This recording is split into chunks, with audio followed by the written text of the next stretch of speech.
कांग्रेस जनता party की पहली जमीनी प्रोटेस्ट की इकलौती मांग, धर्मेंद्र प्रधान इस्तीफा दो। नीट पेपर लीक और सीबीएसई मार्किंग में गड़बड़ियों के बाद लगातार विपक्षी पार्टियां भी धर्मेंद्र प्रधान के इस्तीफे की मांग कर रही हैं।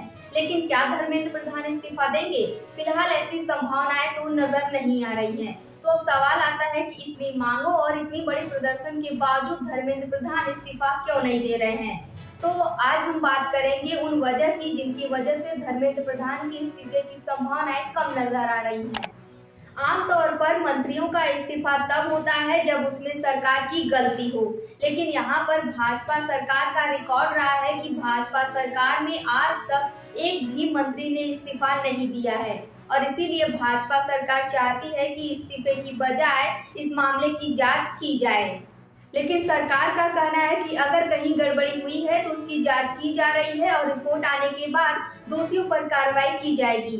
यानी कि सरकार इस्तीफे की बजाय सिस्टम में हुई गड़बड़ियों को सुधारने पर ज्यादा जोर दे रही है।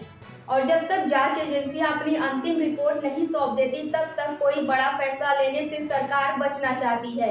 यही कारण है कि अभी तक धर्मेंद्र प्रधान के खिलाफ कोई ऐसा आधिकारिक बयान सामने नहीं आया है जिसके आधार पर सरकार उन्हें पद से हटा सके। और अगर मान लीजिए कि लोगों के दबाव में आकर शिक्षा मंत्री का सरकार इस्तीफा ले लेती है, तो इसका साफ मतलब होगा कि यहाँ पर सरकार की गलती थी और सरकार यही नहीं चाहती है कि विपक्ष को उनके खिलाफ कोई भी मुद्दा मिले। और इसीलिए सरकार चाहती है कि फैसला जांच के आधार पर हो, ना कि सड़क पर हो रहे प्रदर्शनों के आधार पर। अब बात करते हैं कि कांग्रेस जनता पार्टी आखिरकार विरोध क्यों कर रही है। तो कांग्रेस जनता पार्टी का आरोप है कि शिक्षा व्यवस्था में लगातार गड़बड़ियां सामने आ रही हैं और इसके लिए जवाबदेही तय होनी चाहिए। और इसी वजह से पार्टी ने प्रदर्शन किया और धर्मेंद्र प्रधान के इस्तीफे की मांग को अपना मुख्य मुद्दा बनाया।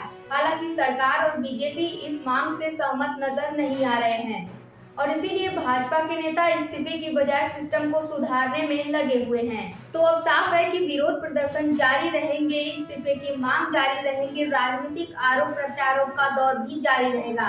लेकिन सरकार की तरफ से धर्मेंद्र प्रधान को हटाने का फिलहाल कोई संकेत सामने नहीं आ रहा है। अब सबकी नजर इस बात पर है कि आने वाले दिनों में जांच और राजनीति किस दिशा में जाती है। क्या इस मामले में कोई नया और खुलासा होगा या फिर यह मामला धीरे धीरे ठंडा पड़ जाएगा। ऐसे आप सभी को क्या लगता है, क्या धर्मेंद्र प्रधान को इस्तीफा देना चाहिए या फिर अभी रिपोर्ट का इंतजार करना चाहिए? कमेंट में अपनी राय जरूर बताइए।